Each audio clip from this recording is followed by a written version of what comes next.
Awesome. I'm Jackson Wade, gonna be driver of the '96 in the Track Racer Truck Series. Excited to be up here in the booth tonight with you here, Chris.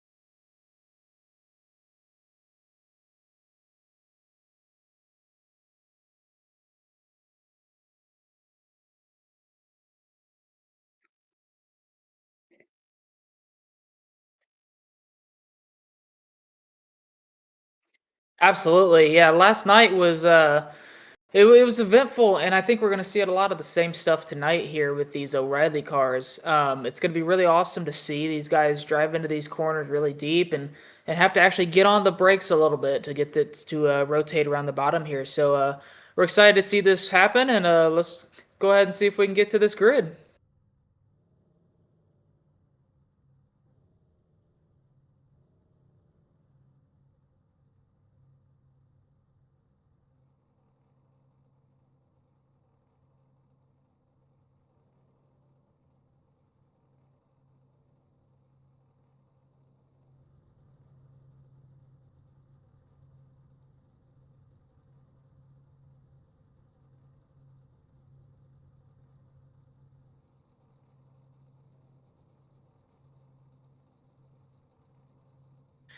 Rounding out your top five is going to be Jared Ogletree with a 30.729, followed up closely behind by Brandon Hare in sixth. James Jackson starting seventh, with Kyle Jackson shortly behind him in P8. Kyle Kendall there in ninth, and Miguel Rodriguez wrapping out the top 10 with a 30.834.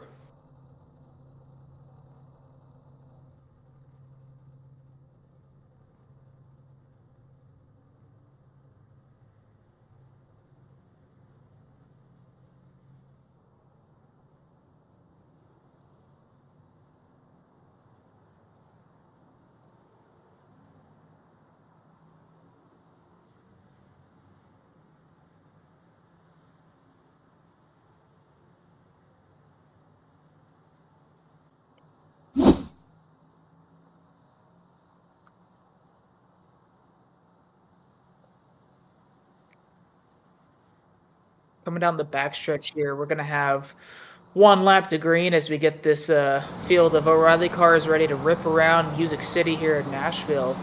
Chris, what are you excited to see here as we get ready to rip for 150 laps?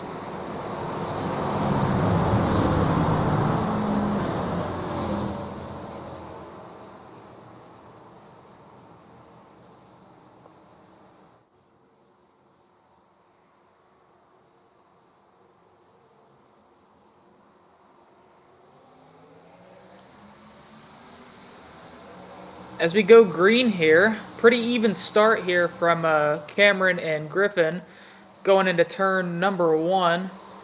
Griffin going to try to put a slider up there, but is not going to get clear. 94 car is going to have the momentum there down the backstretch.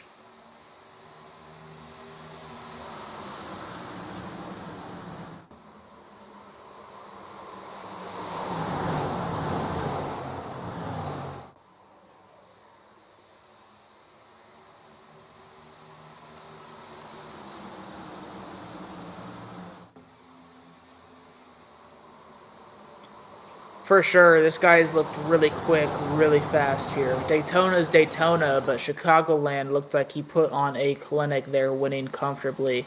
So he's going to be a force to be reckoned with here as he chases Griffin down into turn number three. And a move shown here by, I think it was Brandon Hare on Cameron Arndt back there for position number three.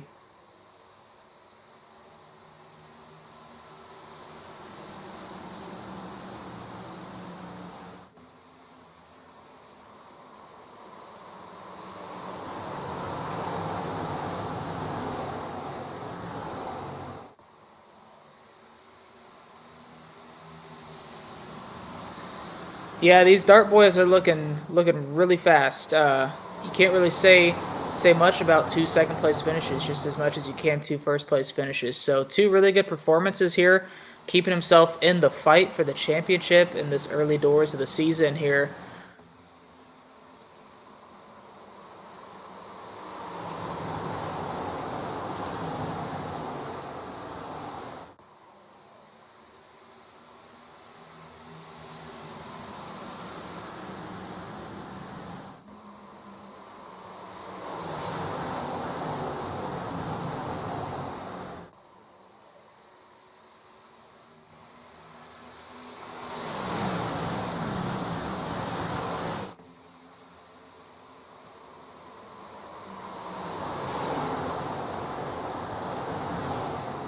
And it looks like he's going to do it comfortably there, clearing himself up onto the backstretch here.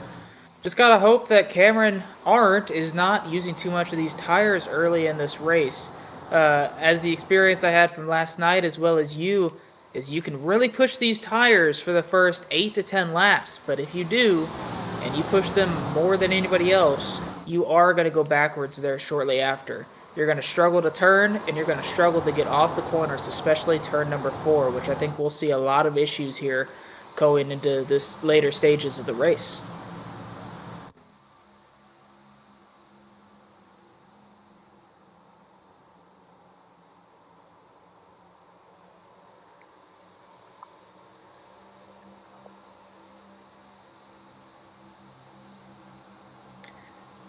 Yeah, it was really difficult to fight the heat in those tires. It was just something that you just could not get around. Your tires were going to overheat, and you were going to struggle with having these tires stay under you. It was just a matter of who could delay it the most. If you could delay the tire wear and the tire heat for the longest, you were going to drive up to the front. So it's going to be great to see these guys try to manage those temperatures all the way throughout this night. Even though it's dark outside and the track is pretty cool, this concrete is going to eat up your tires and make them really hot. As we got a couple of moves down here into turn 1 by Miguel.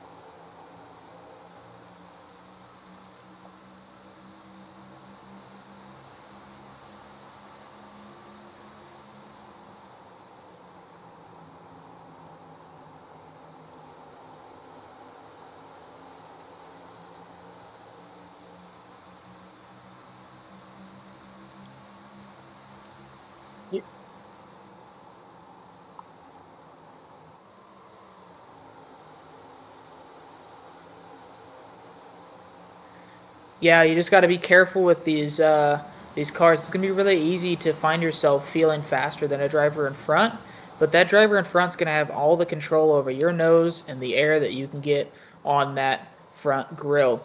If you can get your nose out into clean air, whether it be onto the left or out to the right, you're gonna find yourself with a little bit of extra grip to maybe close that gap up. But again, don't use too much of those tires. Don't turn down too much in that aero wake, or you are gonna find yourself struggling to continue that pace that you're running.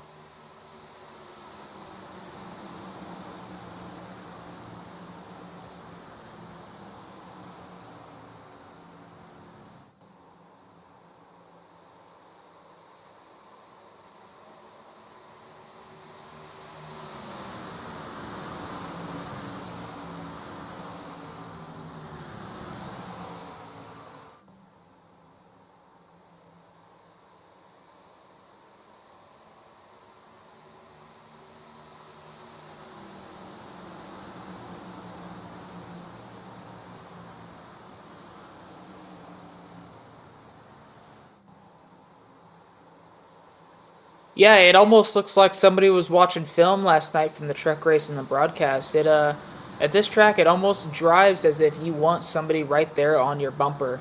As you noticed, if you anybody saw the broadcast yesterday, it was just really difficult to get by somebody who had clean air out in front, whether it was somebody in third place who had a second and a half of clean air from the front too, or if it's the leader who has clean air all around.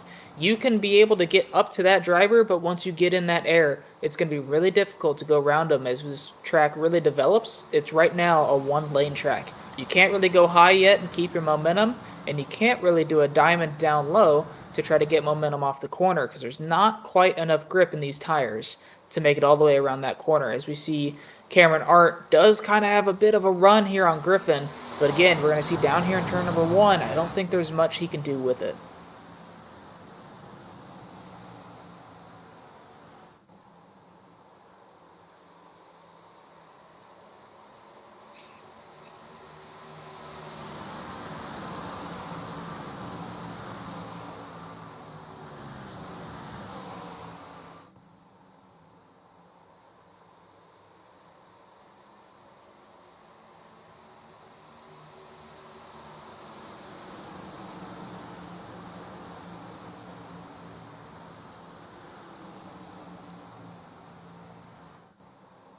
And that's what we're going to see all night, all the way throughout this field. It's going to look like a really one lane track throughout the corners, and that is what it will feel like. But as you get deeper into this run, it's really difficult to keep the tires under you. But if you can do it correctly, you can get just enough air on that left side of your car to be able to build that run and get off the corner and then have a better exit and get by this person on the straightaway. So I look forward to seeing that little bit of space that you see there by Griffin. He just gets down to the bottom a little bit late, leaving a little bit of air for Cameron to get to the bottom. It might just be enough as Cameron lost a bit of momentum given that dirty air to him, but we'll see what it turns out to towards the end of this run as the tires wear off, whether Griffin pulls away or Griffin gets caught up by these guys behind.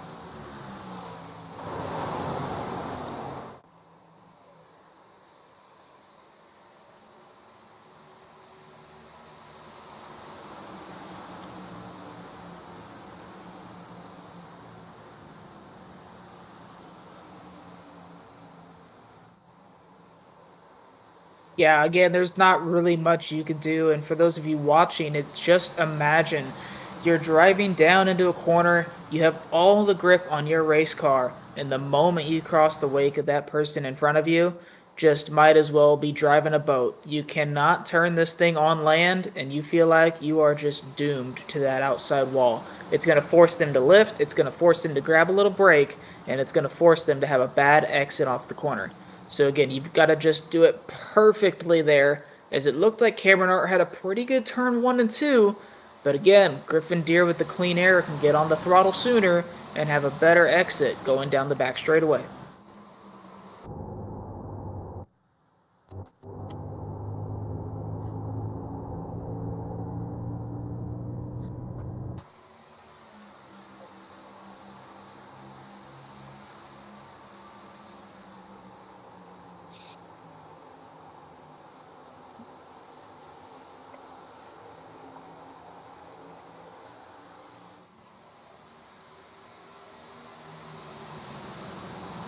A really tight battle down here into turn three and four, but Jared is always the type of guy who's going to be there at the finish. So as he raced us yesterday, there was a couple times where he's just going to let this person go, and it looks like he's going to do that again. He's going to let that 93 car go. He's going to try to use him as some draft, try to get up to the guys in front, and see if he can wait for them to burn up their tires. Meanwhile, a little bit closer to the front, that 94 car is getting ever so closer to that 3 car, and something that I had been looking towards is the experience that he might have over some of these guys. Is it looks like he might have been saving tires at the front end, created that gap to the front 2 cars at the beginning of the run. And again, talking about that tire wear that we managed, he had just enough to get down to the inside on the apron of Cam. Cam's going to squeeze him going into turn number 1.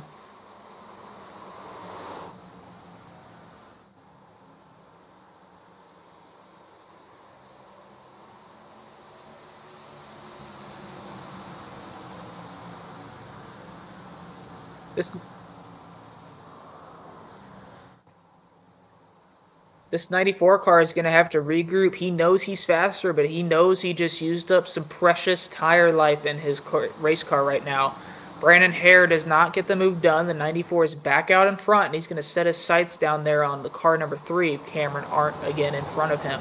Again, I think he's a little bit faster, but this is exactly how Nashville races. It's really hard to pass on the bottom if somebody is on equal tires as you. If you have a bit of a tire deficit on somebody else, then you might be able to get around them. But just having that outside lane work just enough to keep the momentum up there on the outside is what kept Cam the position.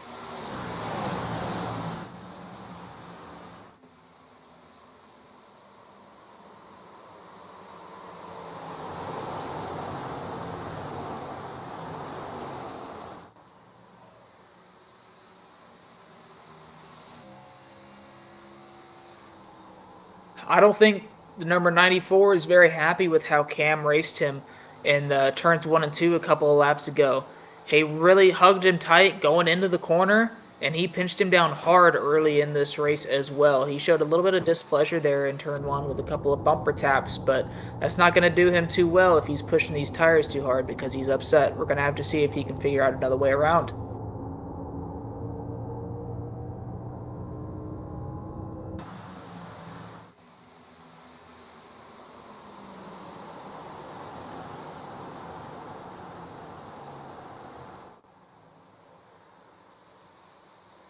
This is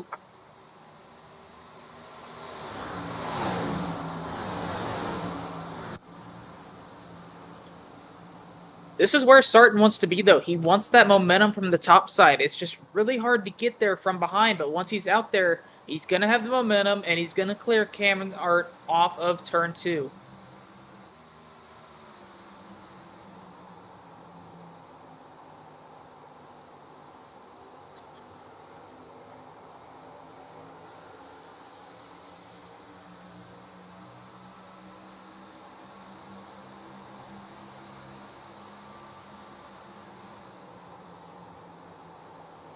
For sure.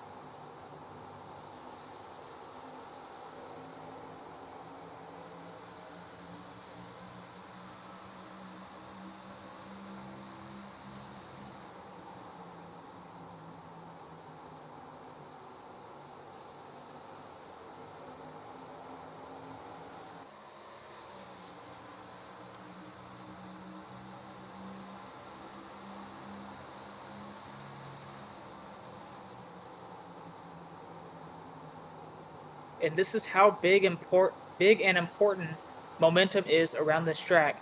Cameron made one mental mistake trying to clear himself up off of the 93 car, thinking that there was gap, and now he lost almost 2.5 seconds to the car in front of him. He's back down in 5th, mired in traffic, 2.5 seconds behind the leader, and bleeding time with damage. A bit of a mental mistake there from Cam. We'll see how he can bounce back.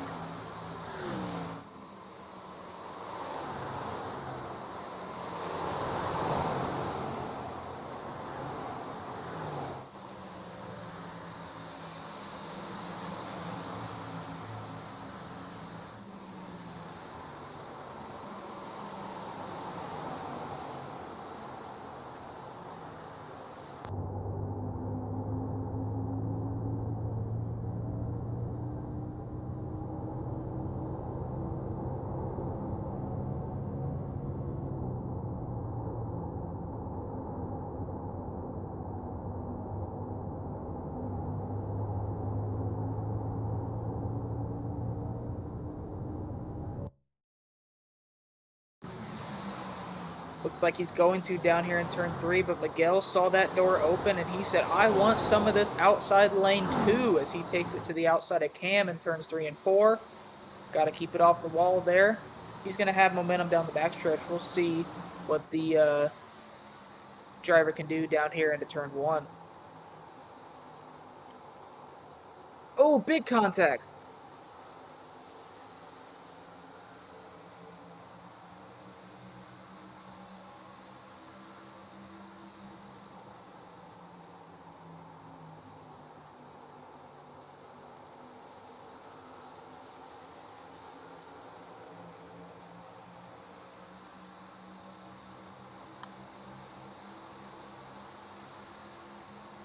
This is just a huge battle back here, and all these guys are doing is burning up their stuff and going backwards.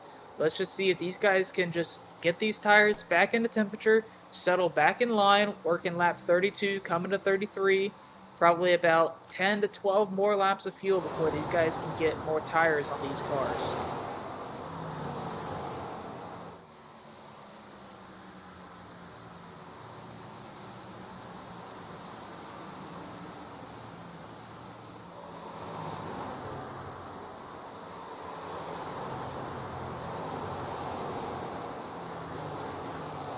Yeah, it's going to be really difficult to get these things cooled down as they've been screaming hot for about 5 laps here in this battle. But as we get closer to the end of this run, we've got a bit of a close race up here at the front within 4/10 of a second for that lead.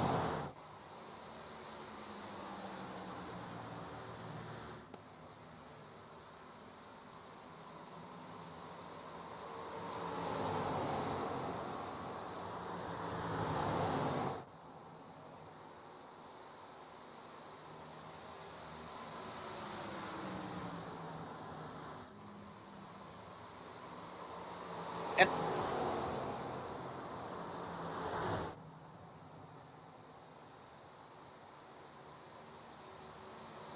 and I'm really liking what Cameron is doing here in turns 1 and 2.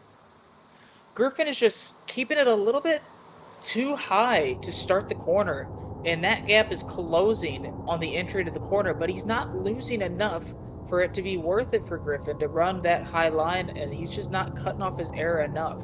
So I think Cameron might be able to get something done here if he has just a few more green flag laps coming into this pit road cycle.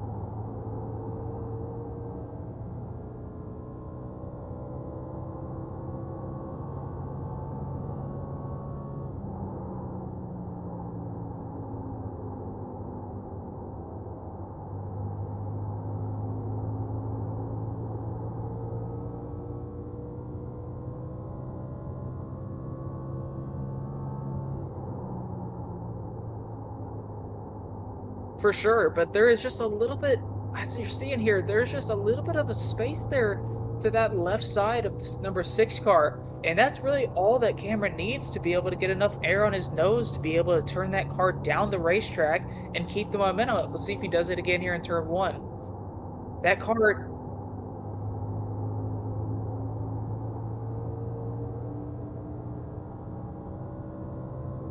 big move.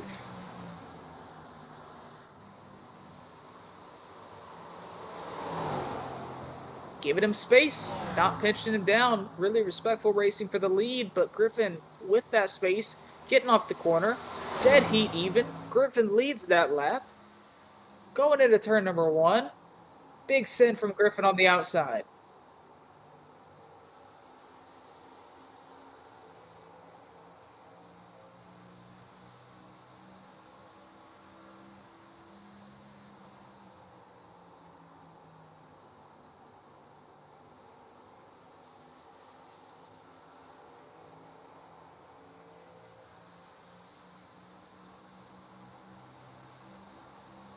Oh, I couldn't tell who led that lap.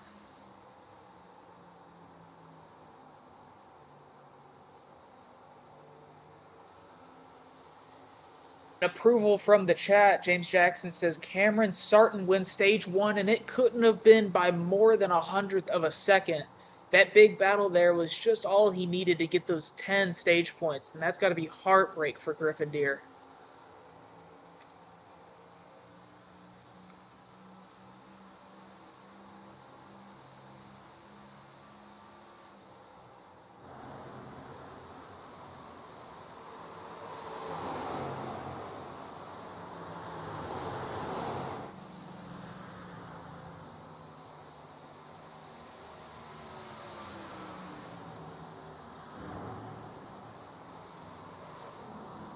I believe so. Conclusion of 38 or 39, one of the two, but Griffin Deer just barely missed out by a couple hundredths of a second, and that is all that Cameron Sarton needed as he settles back into P2 here, approaching the pit stop window.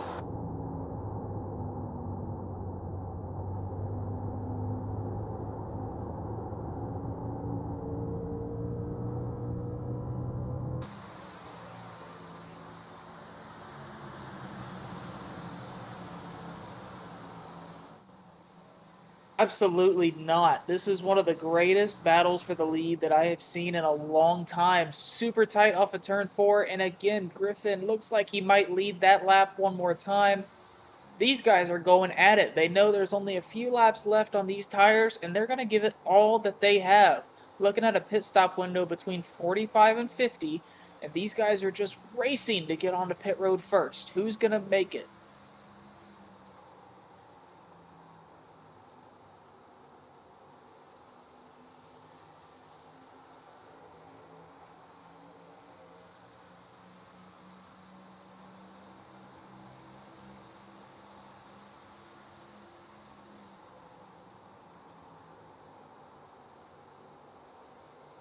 And they just will not go away. That yo-yo effect is massive right now. Griffin has just enough momentum to clear himself off of turn number two, and now all he's looking to do is build a gap, try to get to pit road first, and assure himself to have the lead coming off pit road, hopefully with no mistakes.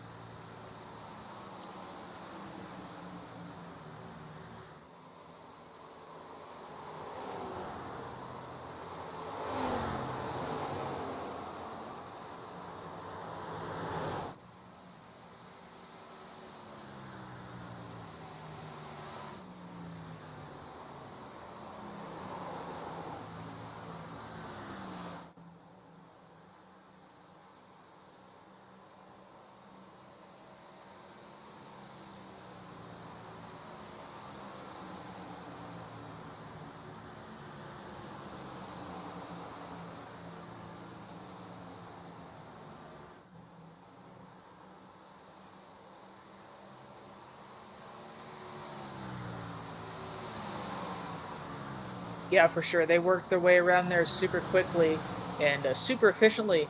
But a couple laps ago, we just heard over the radio there was a three wide almost incident here between Cameron Arndt and Kyle Kendall going into turn three, working on lap 43. They just got a little bit three wide and a bit of contact there, and everybody made it out scot free. But that was a close one. Almost could have been a caution.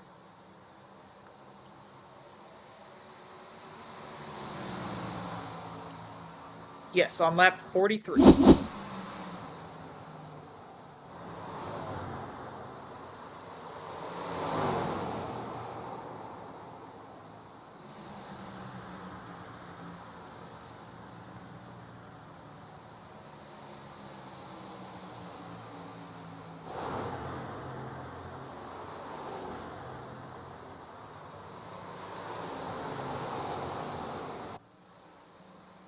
I know.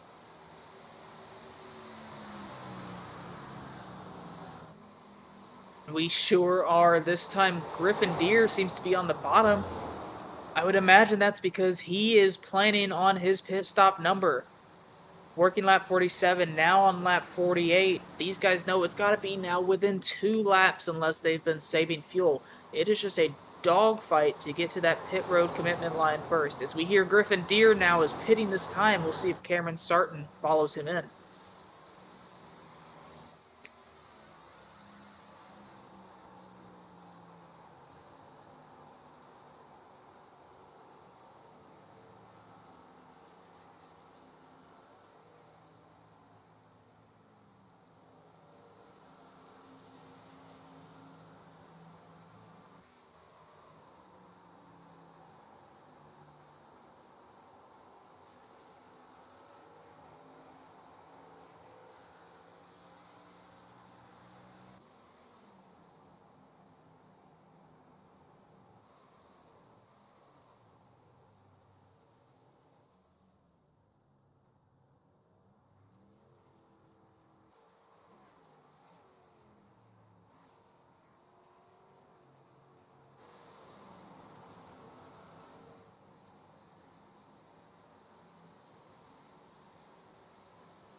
Yeah, it really did, and that's what you want as the leader. You want to be able to have that decision to come first, get that tire serviced because you know you can undercut the driver in front.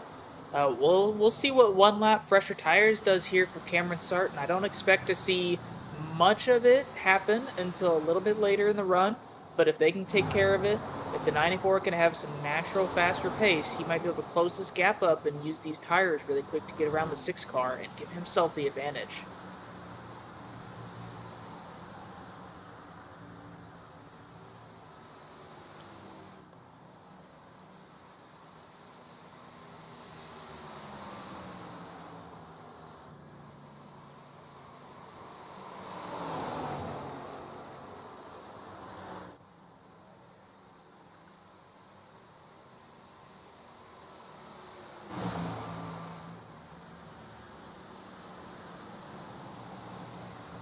And I think Cameron just knows exactly what he wants to do after he learned from this first run.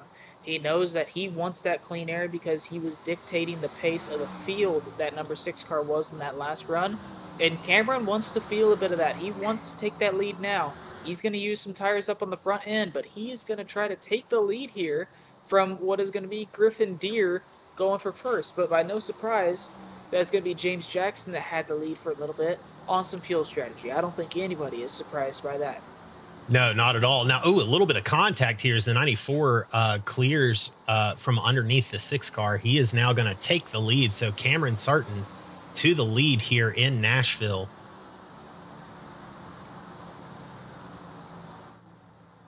He certainly earned that one, though, Jackson. That was a dogfight for the lead for several laps now. Great one to watch. For sure. I mean, he just went up there and he took it. He wanted it, he took it, and now I imagine he's going to back down his pace. He's going to run the pace that he needs to run to stay out in front, and he's probably going to try to just have his hand at the lead, see what his car will do out front, and see if he can gain any control in this race. But I want to see what Griffin can do from P2 here. He's not been in P2 all night long. We'll see if he can figure out another way to get back to the front, or if he can just manage these tires more than the number 94 can and get back by him here in about 20. Yeah, we did see that earlier. We saw that lead kind of expand a little bit and then contract some. So might see that again as this run goes on. If maybe Cameron Sarton used a little bit too much tire there, heated him up just a bit too much to get back to the 6 and around him for the lead. Either way, a wonderful, wonderful battle between these two drivers this evening. And I want to take a quick moment to just recap this pit cycle because it looks like the big winner here might have been Miguel Rodriguez there in the number 72 car. He went from, I believe, 5th place to 3rd place just by pitting one lap earlier. He was about a second behind the leader. He was a couple seconds behind the leaders whenever he pitted, but he closed right back up to the number 6 car on pit entry, which allowed him to have a really good pit stop and jump a couple of the guys that were in front of him at the moment. Yeah, really great strategy call for him there to get him up into the top 3. He's got some good speed tonight. He's been mired in traffic. We saw him mixed up in a lot of those big, I'm going to call them wads of cars. They're running about 5th to 8th place earlier on in the race. So, yeah, good to see him make good use of that speed and a little bit of clean air.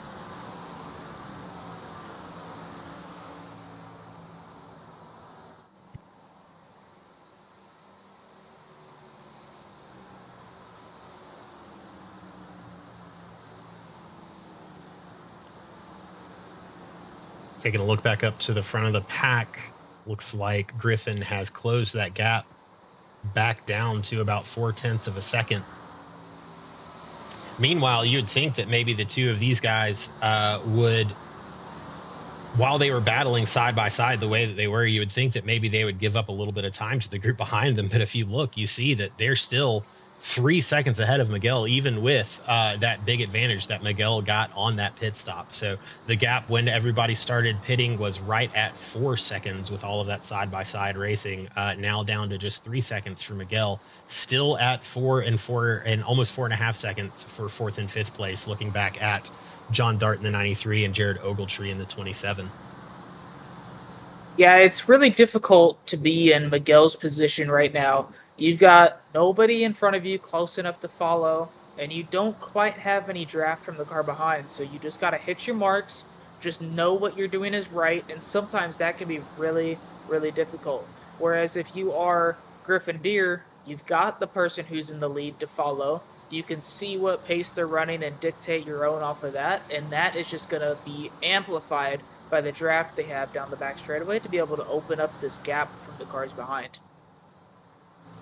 Speaking of the cars behind, I do want to take us to a little bit of action here on the track. We got the 27 car of Jared Ogletree. He's working on the 93 of John Dart for that 4th position. He's closed this gap considerably over the last couple of laps, and he is now giving that 93 car everything he's worth. Do probably want to keep an eye on the gap from these cars up to Miguel Rodriguez the more that this run goes on. I think that was a very good pit call for him, at least early on in the run. But as this run goes long and gets on and matures and gets up to, what I think closer to lap 90 here, is that 1 lap difference, those 1 or 2 lap older tires that he has, is that going to slow him down or put him at a disadvantage with these cars behind him? Meanwhile, I'm sure it will. And I think that you're going to see that here in a few laps whenever they catch up to each other. Just basing it off of the information I shared a few minutes ago is by not having anybody in front of you, you don't know whether or not you're running a good pace for your tires. You can't really tell if you're going to overheat your tires, and it might just sneak up on you. So I wouldn't be surprised to see these guys catch Miguel and maybe give him a run for his money here for the 3rd position. Yeah, Jared's not going to be able to make that pass on the 93. He's going to fall back just a little bit now, about 2 or 3 car lengths behind. But you see, they have closed that gap to Miguel. You see Miguel with a big move there to the outside. He looked like he might have even gotten into the outside wall there just a little bit. But he keeps it all together and is still going in the right direction. But the 93 of John Dart definitely catching up to him. They're closing that gap up to within about 0.4 of a second. It really looks like John Dart might be having a better car than Miguel right now. Miguel has taken a wide entry into turn 1 and 2, but can't quite get into the bottom of the racetrack. I wouldn't be surprised to see a move coming up here in the next couple laps. It just looks like Miguel might not have the rear tires under him to do what he wants off of the corner. Yeah, we're going to keep an eye on this race here, as it looks like the 93, like you said, is going to have that momentum for a pass for position, as we see the 27 right behind them wanting to capitalize as well, and Stephen Parker right behind them. Jackson, as we're watching this battle, can you talk us through a little bit of what you're talking about with the different angles going into the corner and how you can tell that maybe some of their tires are going? Can you talk us through a little bit of that? Yeah, for sure. As you watch these cars work their way down the front stretch here, the main goal of the corner is to get down to that yellow line and wrap it until you're ready to get on the throttle. But it's a matter of when you turn in, how long it takes you to get there, and at what angle you're driving down there is going to determine how much tire you're going to use. The more that you have to arc your way into the corner, arc as in wide entry, the more rear tire you're asking out of your car, because you're trying to angle your car so much that the rear tires are just basically wanting to slide out from behind you as you get to the throttle. If you take a bit of a shallower entry, you're going to ask more out of your front tires because they have to do more turning on the initial part of the corner, and they have to work a little bit harder to stay on the bottom of that racetrack. What Miguel is trying to do up here, as you're going to see from the window of this number 93 car, is he's going to start out wide and he's going to try to work his way to the bottom, making the corner as straight as possible to save that right front tire. But in turn, he's going to set the car down on that right rear tire and make it a little bit harder to get back on the throttle.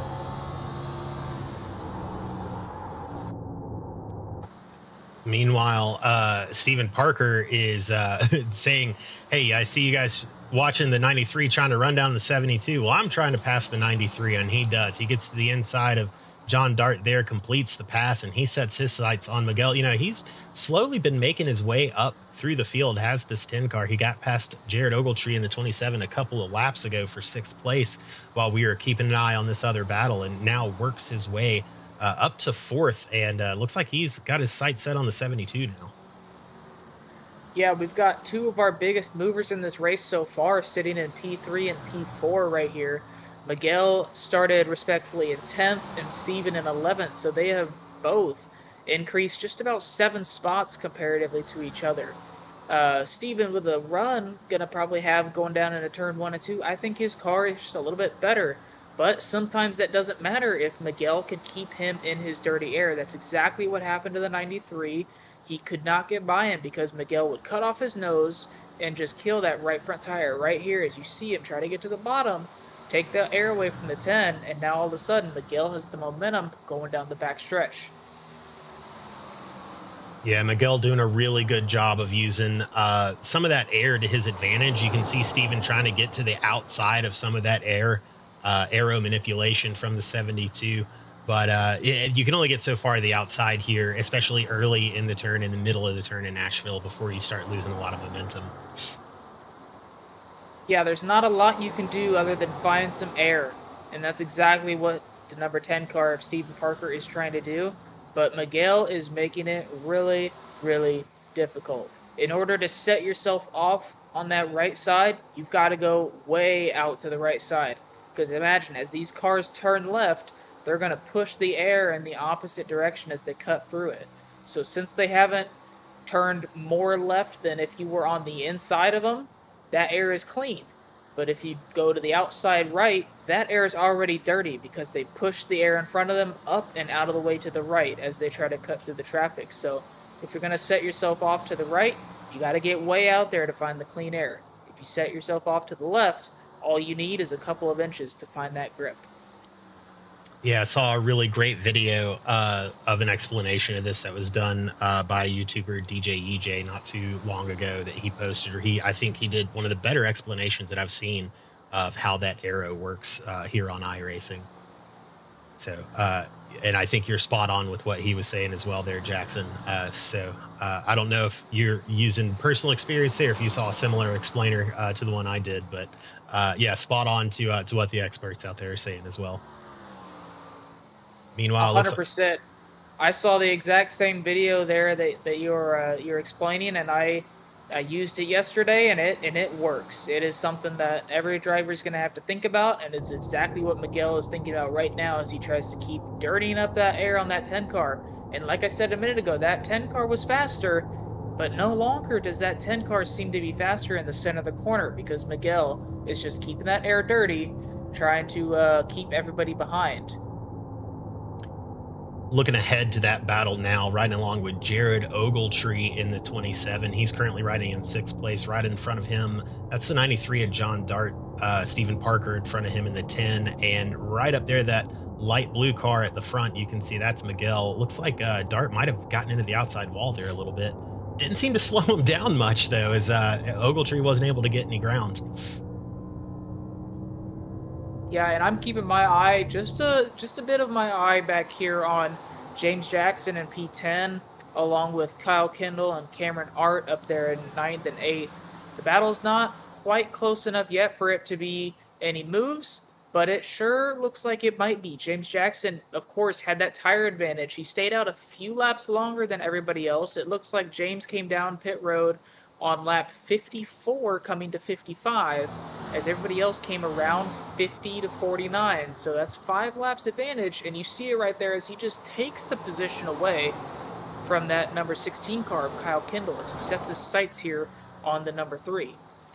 Yeah, when you take that strategy with tires, you are really setting yourself up for a bit of an uphill climb. You've got to be aggressive. You have to be efficient in passing cars, but using that kind of a pit strategy definitely can be advantageous if you can stay on your game once you get that tire advantage, and you can maintain a faster pace than your competitors, especially in dirty air. If you can get around them efficiently, it can be a huge advantage, but you have to race it right. So far it looks like he's at least making some progress here. Jackson now up to 9th. And we had a change of position up here that we just missed here between Stephen Parker and Miguel Rodriguez. It looks like John Dart also squeaked by the 72 car as he falls back to 5th. So we're going to see if this battle can work itself out and what else is going to come from this run. But we've got a bit of a shakeup here in the standings, and we'll see if that 10 car has anything left for these front runners, as that gap is kind of maintained and maybe even increased a little bit, as you see Jared Ogletree down to the inside on Miguel. Miguel, I think, just ran out of tire life. He might not have much more in these things to keep him getting around the track without getting too tight, as he lifts really early for the entry to get back down to the bottom.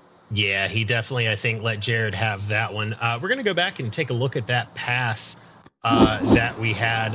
Apologies, wrong one there. We're going to go back and take a look at that pass. Steven Parker on Miguel Rodriguez. Looks like Miguel blinked out there for a second. Steven, though, is going to get a big run here going down into the corner.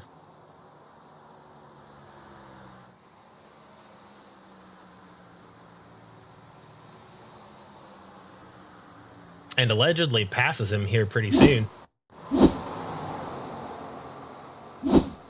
All right, if it doesn't happen here, then we're gonna stop digging for this replay. But I wanted to show that pass since we missed it live.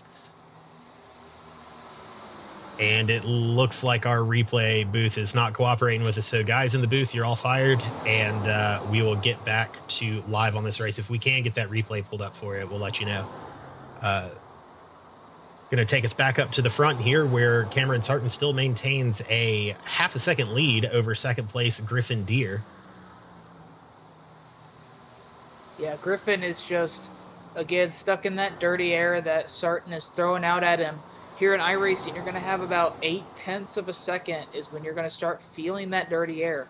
You're going to be able to pull up a bit closer and get to around 2 to 3 before it becomes much more difficult, but sitting here between 3/10 to 5/10 is a really difficult spot for Griffin to be finding any clean air whatsoever running that bottom lane. So we'll see if he can close down the gap. Looks like we're going to have about 20 more laps as we work here on lap 83 to 84 before these guys are going to pit. Going to take a look back through the field through some of these other battles going on. We had talked a little bit about Steven Parker and how he's been making his way up through the field. He did get around Jared Ogletree and Miguel Rodriguez. Oh, we got contact between the 29 and the 3 car back there in turns 3 and 4. All right, we're going to take it back and take a look at that. It looks like the 3 car very, very slow there. So we are going to rewind it in real time here to look at it, because our replay system is a little finicky this evening. And yeah, we talked about the 29 has those fresh tires. Looks like he maybe slid up the track there just a little bit. Definitely didn't give him much room there, as he knew the 29 had fresher tires. So aren't very, very slow out of the corner after that incident. So we're going to go live and catch up with Cam and see if he's able to get back to speed.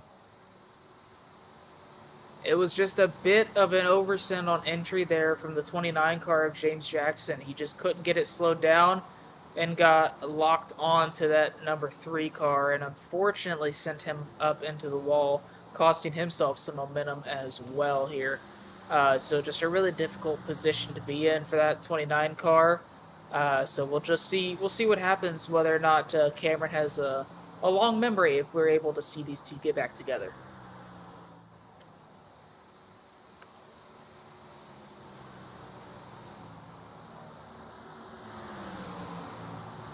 Definitely a more difficult night here for that number 3 car, from starting 4th, now working himself down into last car on the lead lap there in P11. So really difficult night for this guy so far. But as we move up back here closer to that front of the pack, between that 93 car and the 10 car, John Dart has been closing back in on the 10 car of Steven Parker, but we're just going to see that yo-yo effect once more, as Steven might have gotten into the wall there a little bit coming down the backstretch. We'll see what the 93 car can do, if he can get and break that bubble of that dirty air and potentially get around this 10 car. But, I mean, you've just got to give props to these guys here, Chris.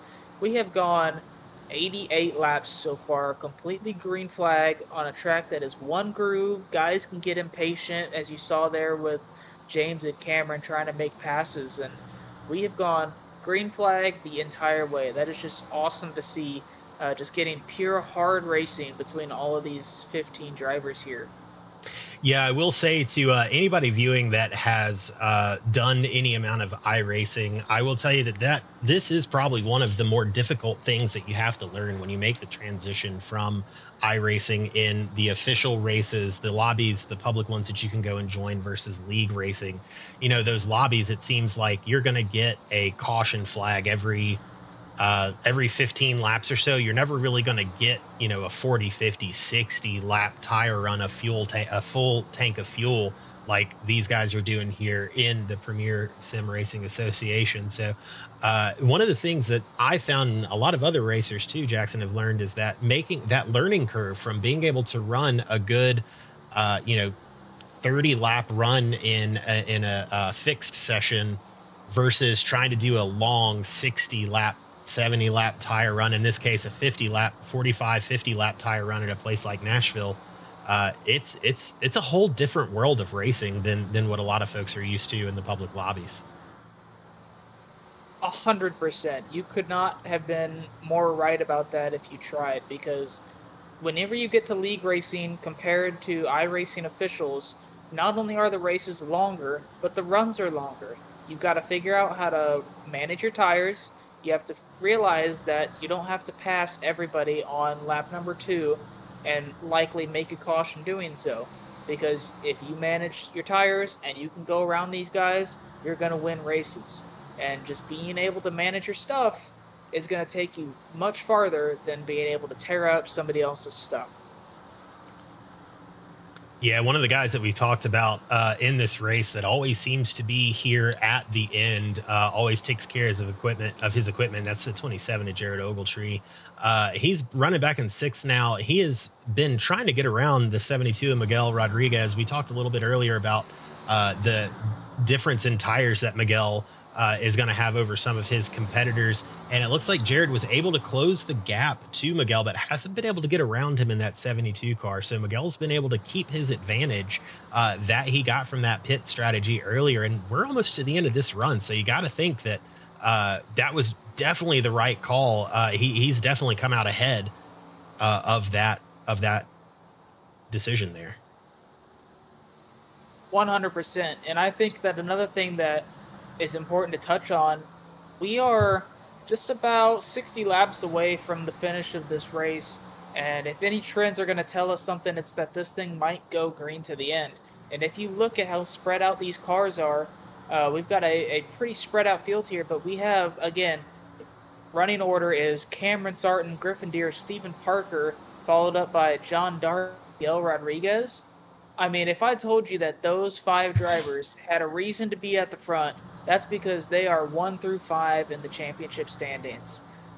Shortly followed up by Jared Ogletree is in 7th position, currently running 6th position on track.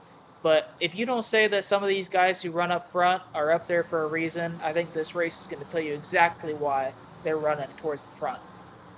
Yeah, one of the things that's really big about this style of racing when you have a long form points championship, I think 18 races in this series, so you got a lot of chances to get momentum and lose momentum. It doesn't have to be checkers or wreckers in a format like this. You don't have to go out and win every race. If you can maintain solid top 4, top 5, heck, even top 10s every week, you can have a really, really good outcome in the championship. We've got a big battle here and going to be a big dive down from Stephen Parker on the 93 car back here. It looks like that 93 car was able to get by the 10 car, and he is not happy about it. He's trying to take that spot back before this pit entry.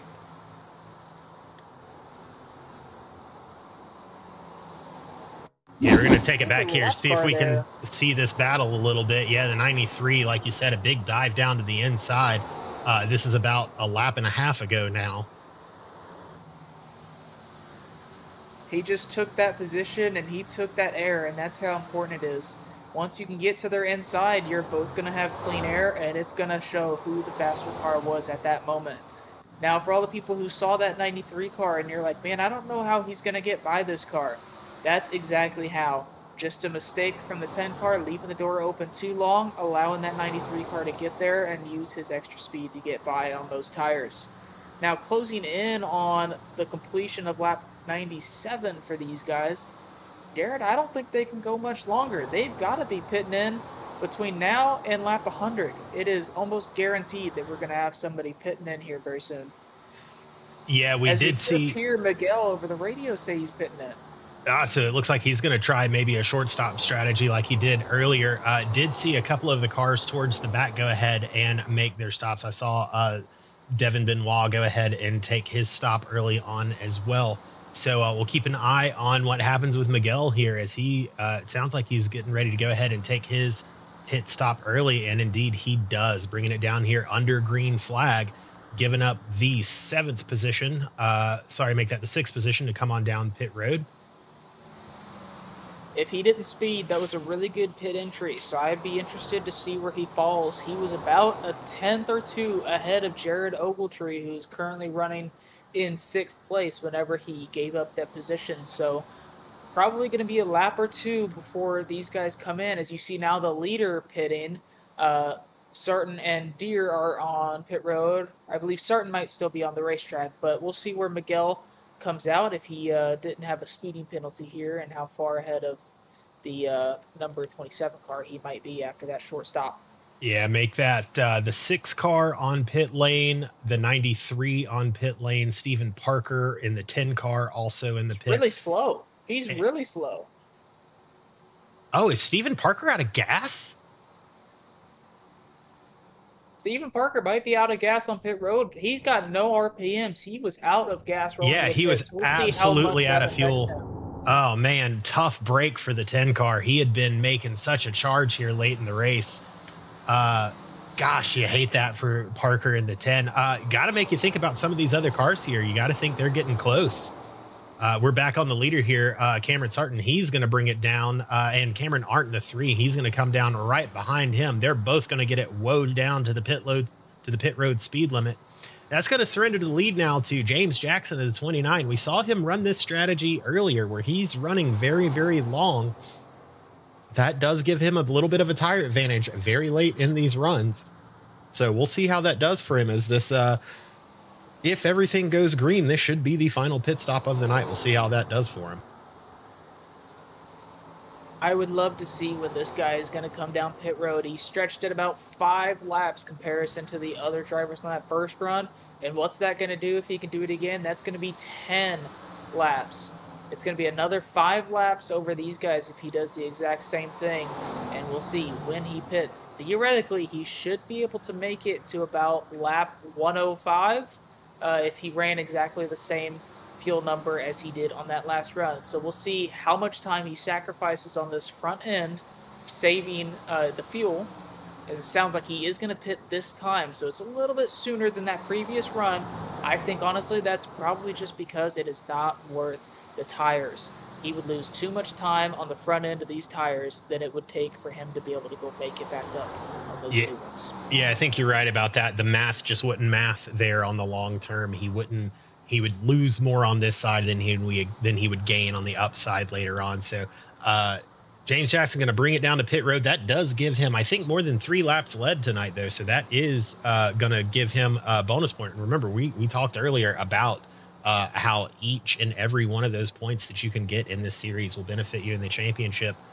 Jackson now, I believe, has led enough laps to get that bonus point in our championship series. But with him coming down to the pits, that pit cycle now brings Cameron Sarton back out to the lead in his number 94 Toyota. Griffin Deere is about 9/10 of a second behind him in second. So Sarton, for a 3rd week in a row so far, just putting on a clinic through the green flag pit cycles, has been able to open up that lead over Griffin Deere a good bit. John Dart has cycled out into 3rd place. He's about 3 seconds behind the leader. You see right in front of him, that's his brother Travis Dart in the 11. Travis not having a great night tonight. He is down 2 laps now from the leader, so had some issues on an earlier pit stop. Do you want to give a quick update? We talked about Stephen Parker in the 10 car. He ran out of fuel. We believe he ran out of fuel on pit road. He has come out now in the 6th position. So he was able he didn't lose too many positions. I believe he came in right in front of Ogletree, and he is now 2 behind. That puts Jared up into the 4th position. Brandon Hare now right on his back bumper for that 4th position. Maybe the battle to watch right now here on this lead lap. Yeah, and this battle between the 27 and the 18, I think, is going to heat up here. That 18 car seems pretty fast right now. He's going to try to go capitalize on it. But unfortunately for that 10 car of Steve Parker, he was actually running in 4th position right in front of Jared Ogletree. But Jared Ogletree has about a 7-second gap between himself and Travis Dart. And in that 7-second gap was that number 10 car. So he lost almost 17 seconds off of that pit cycle there, running out of fuel. So really unfortunate for him. He was having a fantastic night there, running in 4th, going to get some good points, some good stage points. But when you just push that fuel a little bit too far, it's going to remind you that it's not on your terms. You got to make sure that you make it to pit road before you run out of fuel. So unfortunate running for him there, as we see this battle between the 18 and the 27 just kind of yo-yoing back and forth here. So we'll see what happens here into the later stages of this run. Yeah, these two have been battling it out across several different series now for about 2 years. I've had the pleasure of watching these guys race in the ARCA cars, here in the O'Reilly cars and trucks. Very aggressive when they race versus one another. Typically still come out friendly on the other side of it. Not 100% of the time, but some really great competition, aggressive driving between these two. If Brandon can get to Jared here, I think we're going to have a really, really good race between these two.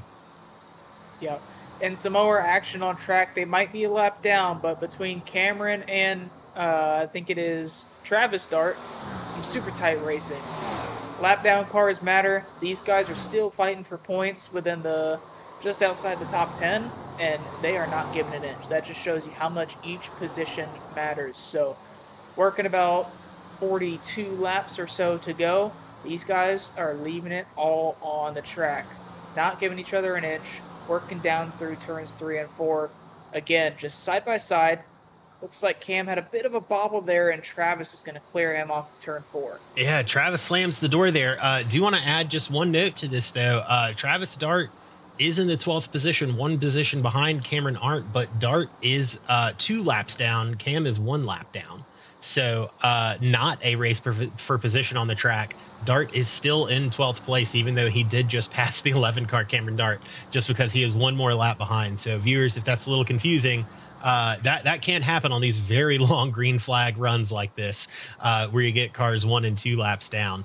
So depending on how his pit cycle worked for that 11 car, almost wonder if Travis might even have a little bit fresher tires than Cam right now. So, but yeah, a lot, very aggressive side-by-side racing for cars that weren't on the same lap. Yeah, and you got to just feel for that 11 car there. You just realize that, you know, I'm another lap down behind this driver, but man, I just passed him. So that's got to be really difficult for this driver here, knowing that he's faster than some of these guys right now, whether it be on pit strategy, but still, it's going to show P12 at the end of the day. Between him and Cam, it's not going to matter. 1 lap extra difference is going to just keep you down there in P12 unless we can catch a caution. Yeah, being a lap down stings worse when you have speed, that's for sure. So speaking of having speed, this 18 car once again has closed the gap here on Ogletree. Do you want to point out here at the front, though, keeping an eye on these intervals, Cameron Sarton at one point had a more than 1 second lead over Griffin Deere. Deere has now closed the gap back down to well under half a second, consistently running within 3 to 4 tenths of a second behind our leader here. So definitely want to keep a close eye on this battle for the lead.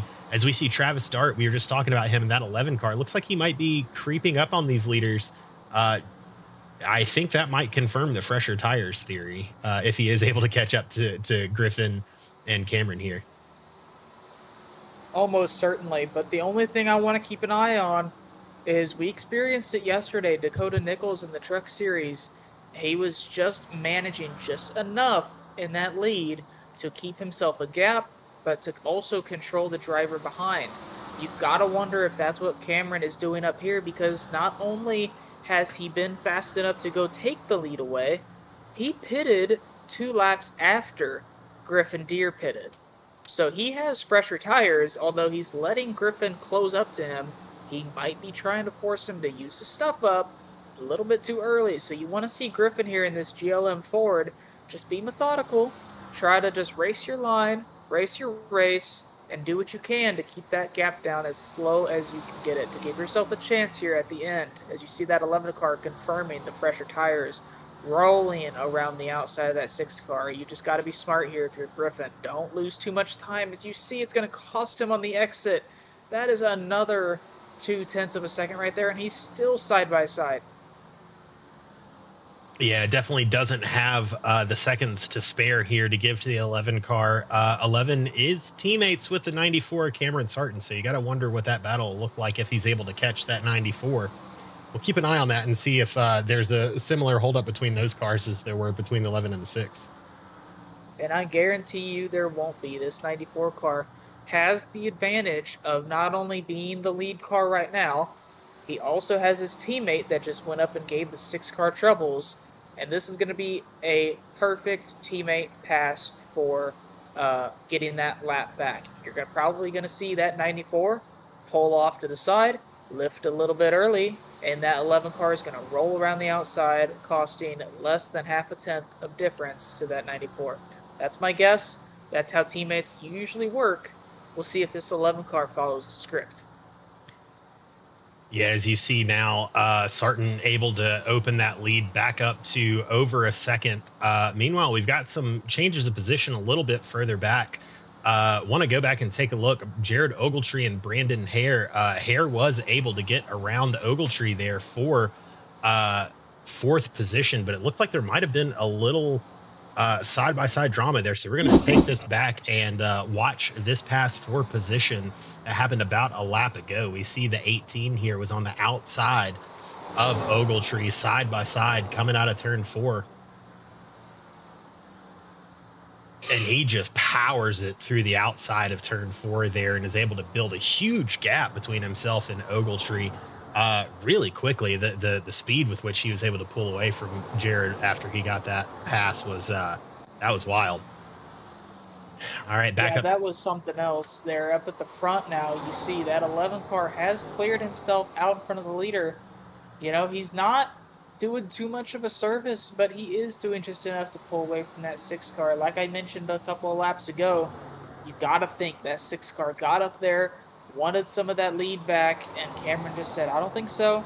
I'm going to use that dirty air, make you use up your tires, and I'm going to take off and build another gap one more time. Yeah, and that looks like exactly what's happened here with just 30 laps to go here at Nashville. Cameron Sarton now opening up to a 1.2 second lead. He's got his teammate out front here too. And one thing, you know, we've been talking about the aero and everything, and it looks like being a good teammate, the 11 car, he is giving Cameron a bit of a lane here on the bottom. You see the 11 not all the way down on that yellow line. The 94 car is. That gives just enough clean air to the inside of the nose of the 94, and then the 94 can benefit from the draft a little bit down the straightaways. So not sure that that's something that these teammates orchestrated, but it's something that's definitely happening as Cameron Sarton now increases his lead to over 1.5 seconds and stretching it to now 1.6 seconds over second place Griffin Deer. Yeah, and it's really difficult to understand there unless you are familiar with the cockpit of a race car, but this teamwork that we're seeing here is perfect. That 11 car pulling him down the backstretch, going down into turn 3, he's going to leave a lane, get that cleaner on the 94 just enough for him to be able to accelerate off the corner and use that draft, as you see the gap increasing now to 1.6 seconds over Griffin Deer. But he's a little bit too close here going into turn number 1, and he's going to get that dirty air. As you see, almost contact. That 11 car grabs the apron, and that lead is going to shrink just a tad, unless I think Griffin Deer might be struggling with his tires here as that lead actually increases.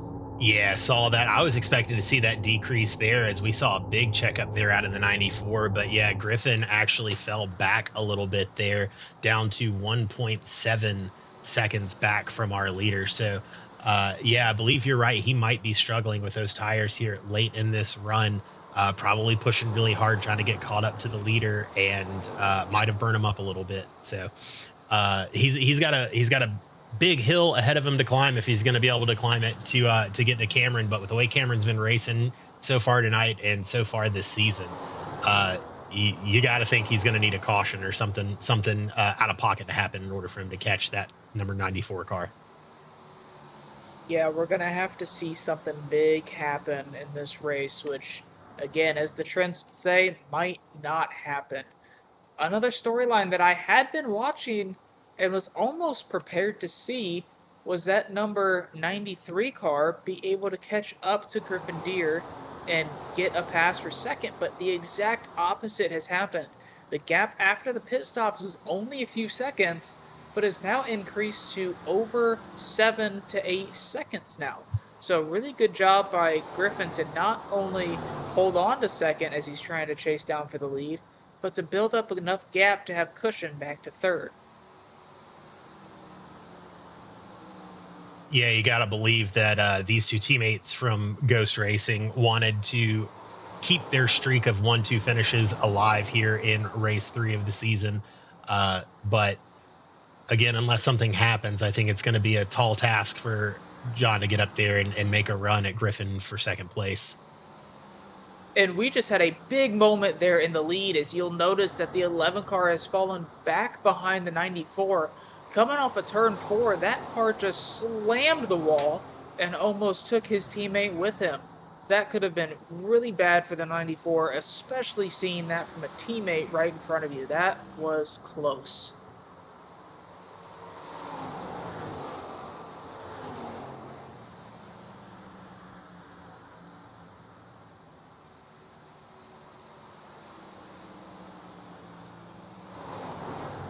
Yeah, I don't see a quick way for us to maybe go back and look at that, but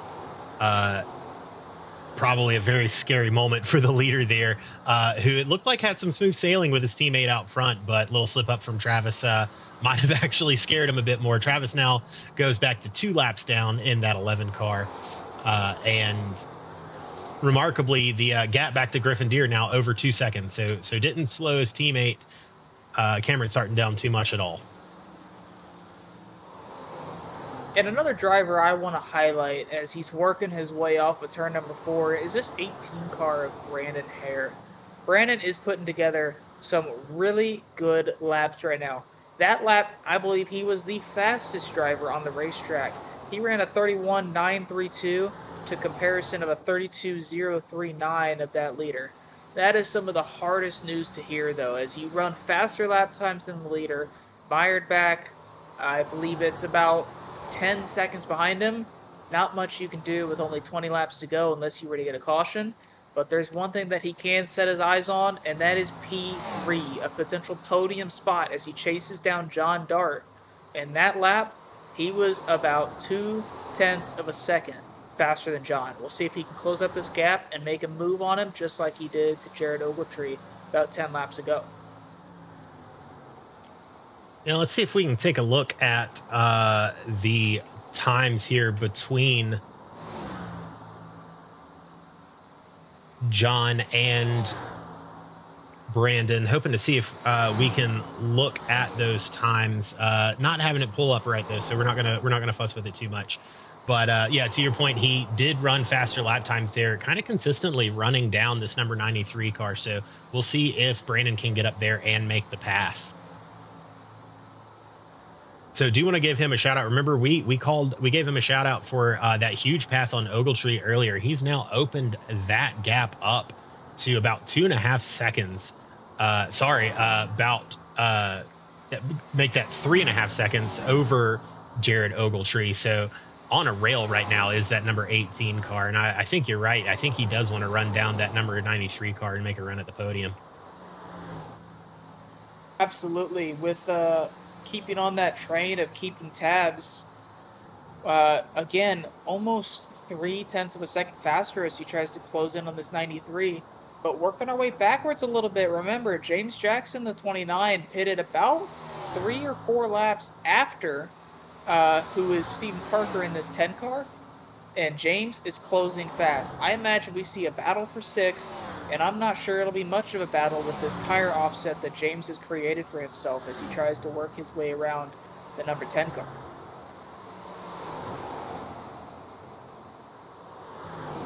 Yeah, running that strategy where he has these fresher tires late in the run, this is where we're going to see that advantage if it exists. So we'll keep an eye on this one as well, as he's going to try to run down Stephen Parker here. Parker having a good run, remember, up in the top 4 before he ran out of gas during a green flag pit cycle, had to coast into his pit box.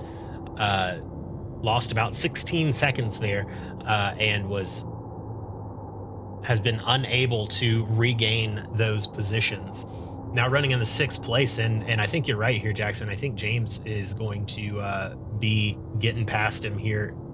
But let's not count those chickens. There are 15 laps to go. He still has the air advantage at this point over the 29. So definitely not a done deal here. 100%. And I'm so torn on which battle we should be watching right now. We've got the battle for 6th and 7th, but then we've also got a closing battle between 3rd and 4th between Brandon and John.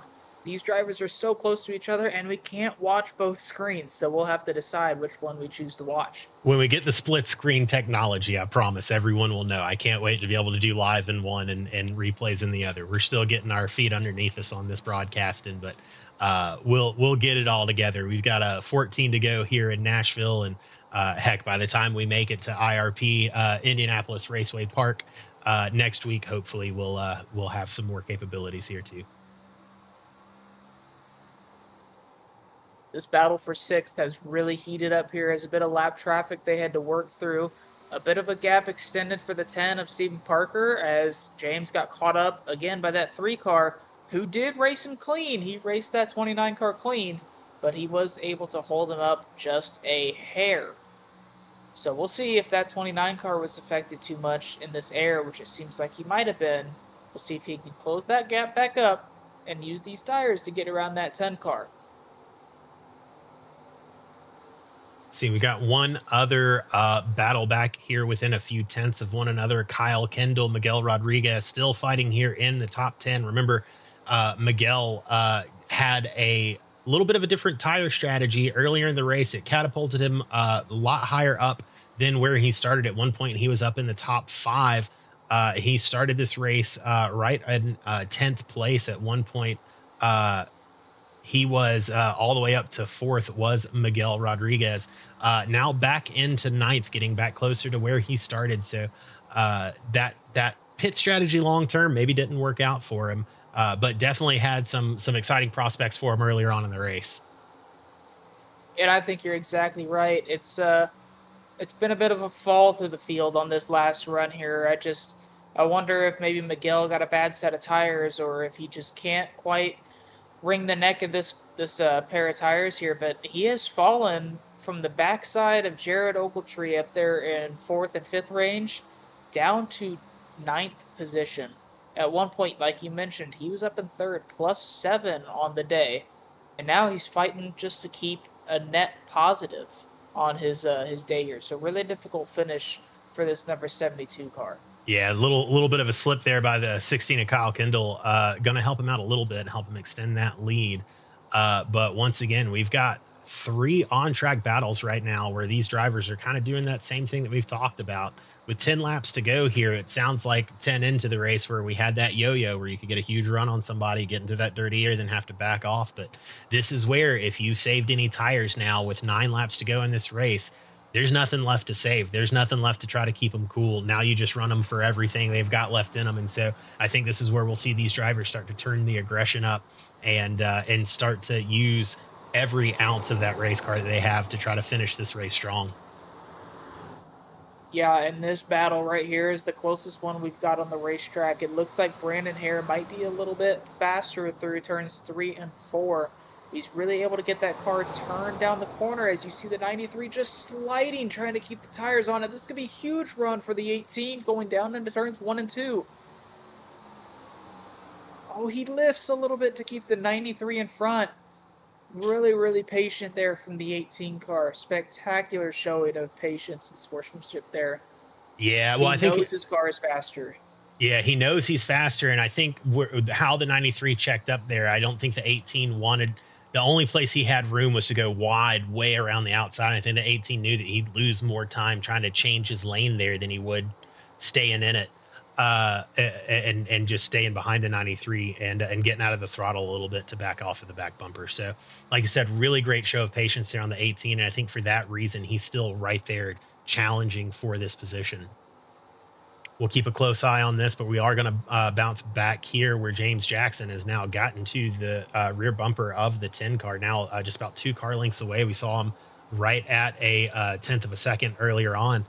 And yeah, this is another battle that is going to be right down to the wire here with just 6 laps to go. I'm really just seeing the momentum of this 29 car become less and less every single lap here. That 10 car is just being the pain in his side. Aero blocking every single moment he can. That 29 car with a big run, but then you see he can't go anywhere. That Yeah, air just catches back up to him. yeah, look at that 10 car just accelerate away from him out of the corner. I had to chuckle to myself watching that one. I mean, he really was like he was able to plant those tires and really pull away. Back up here for third, though. Don't want to snooze on this one. I saw this gap get within less than 2 tenths. So 18 right back up to the 93 car now. Going to try to make this pass to see if he can knock the 93 car out of a podium position for the first time so far this season. Don't want anybody to think that we've forgotten about our leader, Cameron Sarton. We're not going to swap the screen there. He is still 3.5 seconds ahead of second place Griffin Deere. So know that he still has that commanding lead over second place as we just have 4 laps to go. Now watching this battle for third place between John Dart and Brandon Hare. Oh, Brandon with just a bit too much wheel in it there. It gets tight and up into the wall. And with only 3 laps to go, it is going to be a tall task for him to get back up to the 93 car and complete a pass. Really difficult turns 1 and 2 there for Brandon. That might have cost him the chance at P3. Yeah, he lost a lot of momentum there with that one. Likewise, back in the battle that we were looking at earlier between Stephen Parker and James Jackson in the 29, Jackson now a little bit more than a second behind Stephen Parker. So either the dirty air getting the better of him or those tires wearing out before he expected him to. But either way, not able to get back up to Stephen Parker. Meanwhile, we are side by side now. This is another one of those battles that we've been keeping up with. Now only 2 laps to go in this race. We see Kyle Kendall, Cameron Arndt. These guys, I'm sorry, this is Kyle Kendall, Miguel Rodriguez. These guys battling for 9th position now. So both of these guys, if everything stays where they are, it looks like they've secured a top 10 here. We've only got a couple of laps to go. But and actually 1 lap to go now. We are to the white flag. So we're going to take it back down actually to our leader, who's right behind this battle for position at the tail end of the lead lap. Cameron Sarton, what more can you say? We're 3 races in, and Cameron's led most of the laps that we've run. And here in about half a lap, looks like he's going to seal the deal on 3 straight wins. I mean, what more can we say about the domination that we've seen out of this 94 car here early in the season? It was really, really impressive run as he comes across the line to take his 3rd win of the season. Fantastic race there from Cameron. You just got to imagine that momentum cannot be stopped until somebody steps in front of him and takes the win away. Just a fantastic race that this guy just put on. Going back through the field too, want to shout out Brandon Hare was not able, sorry, to get past John Dart in the 93. So Dart brings it home in 3rd place, completing 3 podium finishes for him. So he was 1-2 with his teammate Cameron Sarton the first 2 races. Now 1-3 for that Ghost Racing team. But tonight, the star of the show and your winner this evening, just a dominating performance by the 94 car.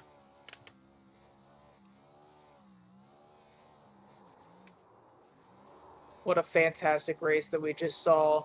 It looks like Miguel unfortunately fell down to P10 between the battle between Kyle and Miguel.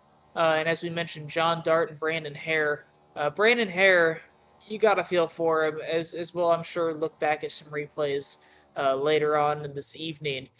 You just had you've got to know some racing etiquette here. We had a 4 lap down car get between a battle between third and fourth place here with 2 laps to go. So that's really difficult to see. You got to feel for Brandon Hare, but we can't focus too much of our attention away from Cameron Sarton, 3 times winner on the season.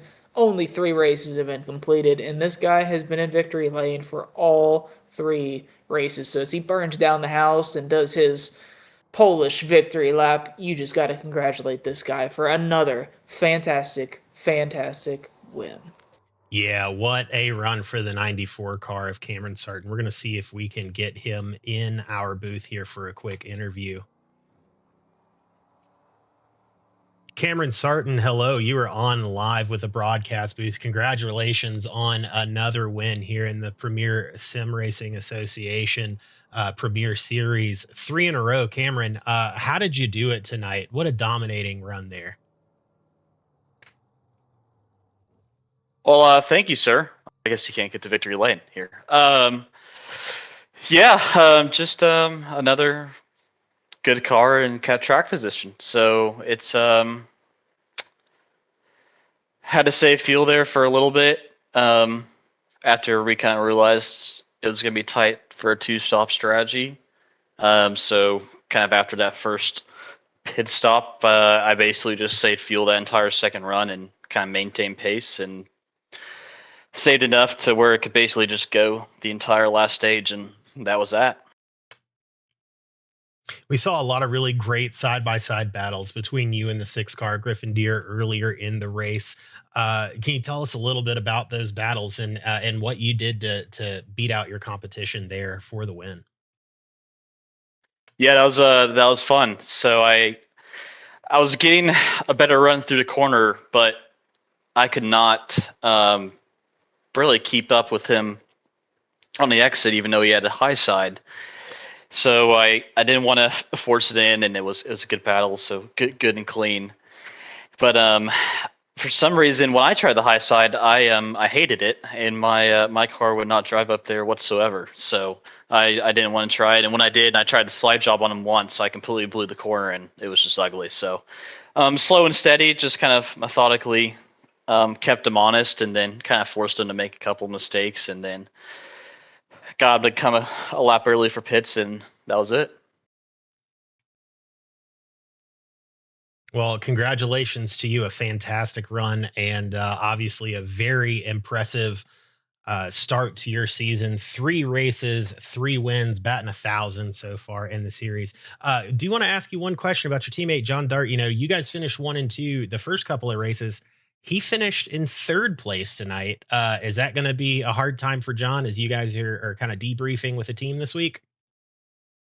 Yeah, he kind of let us down there. He didn't save enough in the second stage, so he saved the entire third stage and only could get like the last 3 or 4 laps. So I'm pretty disappointed.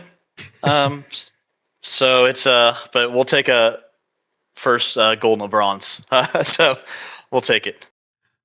All right. Well, thank you for joining us here on the broadcast. Congratulations again for another dominant performance. And we'll look forward to seeing you again here next week, where I'm sure you'll give everyone a run for their money at IRP. Yeah. Thanks, boss. Thanks for broadcasting. Oh, yeah. Thank you very much.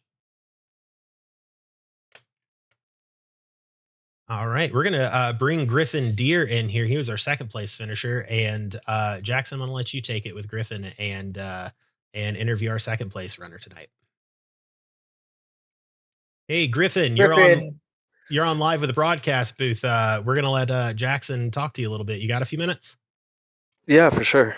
Awesome. Thanks. For sure. Jackson, take it away. Griffin, P2 tonight. You just got to know that was a fantastic run for you there. Might not have been everything that you wanted there at the end of the race after starting in P1, but just talk us through your night. Well, I felt like that first fuel run there, I pretty much ran my normal pace. and just kind of tried to stretch the field a little bit. I got to only 49 laps, so then I knew pretty much I had to save to get that extra couple laps to be able to make it on 2, and I had the kind of door to door for a few laps with Cameron Sarton. And kind of the moment that ended, I just clutched like 1 and 2 and 3 and 4 for the rest of the race, just trying to make it, and ran out right at the line. So I'm happy I was able to make it on fuel and keep up a pretty good pace at the same time. Yeah, and mentioning this fuel, we didn't really catch it on the broadcast about how important it was for you guys to save fuel. So, what that really means is that you guys were doing a really good job at racing each other and hiding how important the fuel was. We knew that it was tight on fuel, but we never really realized that it was going to be make or break on clutching and saving fuel. So, again, just really good job for you there throughout the night. But as you talked us through your evening, you mentioned some side by side racing with Cameron there. How difficult was it to race somebody knowing that they've won 2 races in a row, but you obviously were faster for a little while? Talk us through that battle there as you were trying to hold on to the lead while saving fuel. Um, I'll say I felt like maybe he was trying to save tire as well. It felt like, because I knew he had gone an extra, I think, 2 laps more than I had after the first run. So I knew he might have had a little bit better tire, but at the same time, I was also conscious that he was probably saving fuel as well. So I wasn't trying to push it too hard on him. Just thought, if he's gonna go by and uh, try and take the lead, like, I'm gonna make him work for it a little bit. Just kind of pinch him on exit, and just try and keep him within range as much as I could while I was trying to save fuel and save some tire. Uh, but other than that, I think it was just following him in traffic, and yeah, he saved tire real great. He saved fuel great, and I'm really impressed with the rest of the field that we had so many guys on the lead lap that were able to stretch it, because it was definitely a challenge tonight.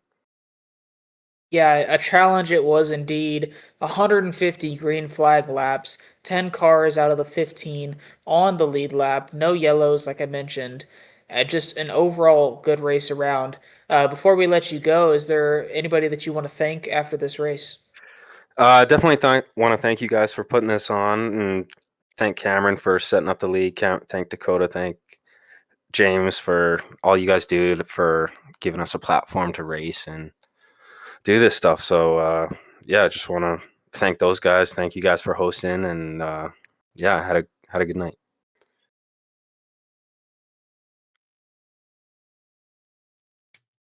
Well, Well, that we was our P2 finisher, Griffin Deer there. Congratulations, Griffin, and we will see you next week at IRP.